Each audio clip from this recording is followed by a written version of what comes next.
Good morning! Hyper. Good morning mga friendship. It's me again, Abacial, and welcome back sa ating channel. And if you're new, i-click nyo na po ang subscribe button. So, I'll give you time para i-click. Yan po yung kulay red na button. At yung katabi niya na bell, i-click nyo po para ma-notify kayo pag meron ako mga new videos. And also, click the thumbs up. Thank you so much! So for today, magluluto po tayo ng mura at masarap na ulam. At itago na lang natin sa pangalang tokwa't tokwa. At simulan na natin ang ating home cook with love.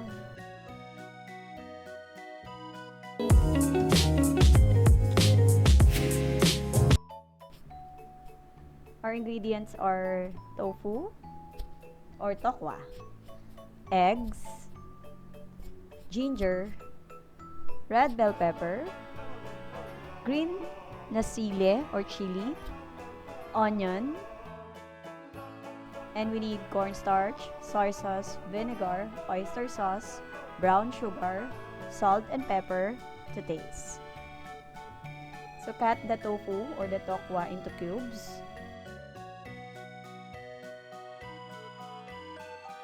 And let's beat the eggs.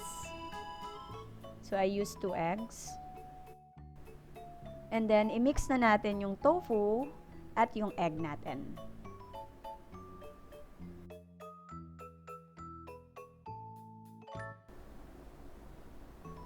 This time, gawin naman natin yung ating sauce.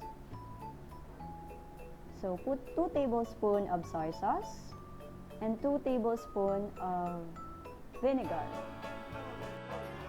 And then, lagyan natin ng oyster sauce, brown sugar, and pepper. Now, let's mix it all together.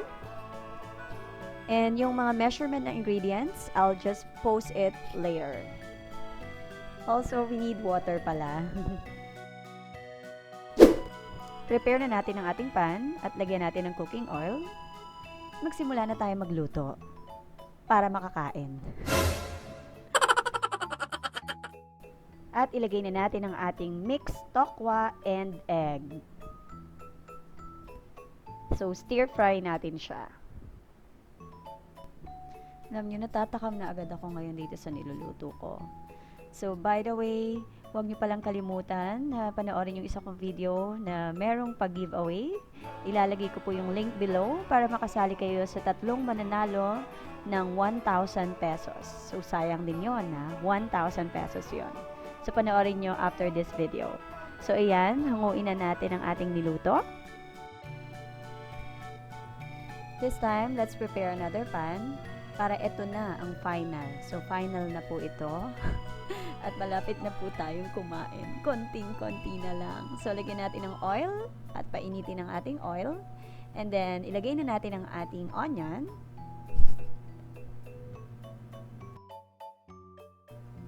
Next, ay ilagay na natin ang ating red bell pepper at ang ating green chili. Sunod na din ang ating ginger. And isaute lang muna natin.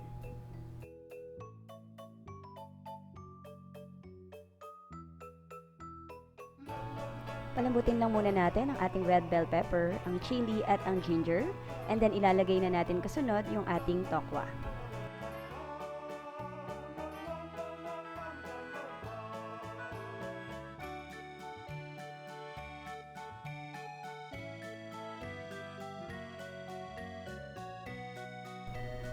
Haluin lang natin yung ating tokwa together with the other ingredients para lumasa itong mabuti. Ang ganda ng kulay, di ba? Anong naalala nyo? Parang Pasko, di ba? Yellow, green, red. Ang gandang tingnan. Ang sarap pa nito later.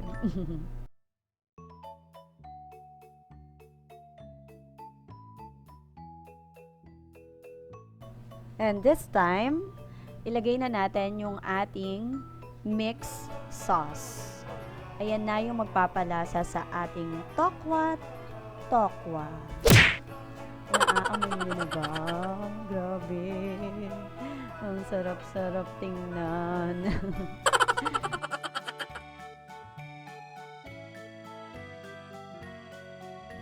Last but not the least, ilagay na natin ang ating cornstarch na tinunaw sa water. Yan yung magpapalapot sa ating sauce. Saucy sauce. Sure. And ituloy lang natin yung ating paghalo sa ating tokwa para pantay yung pagkakaluto sa kanila. Hanggang sa makita nyo na thick na yung sauce. And then, tapos na ang ating tokwa't tokwa. Evil love talaga. So anyway, ayan po yung ating mga ingredients at ang ating costing, which this ulam only cost 65 pesos and good for 4 person na po. So mura na, masarap, healthy pa. At syempre, ito po ang aking pabaon sa inyo. Dream big, stay positive, work hard, and enjoy the journey. Thank you so much for watching mga friendship. I hope nag-enjoy kayo. If you do, please like, comment, and subscribe to my channel. God bless us all. Bye-bye!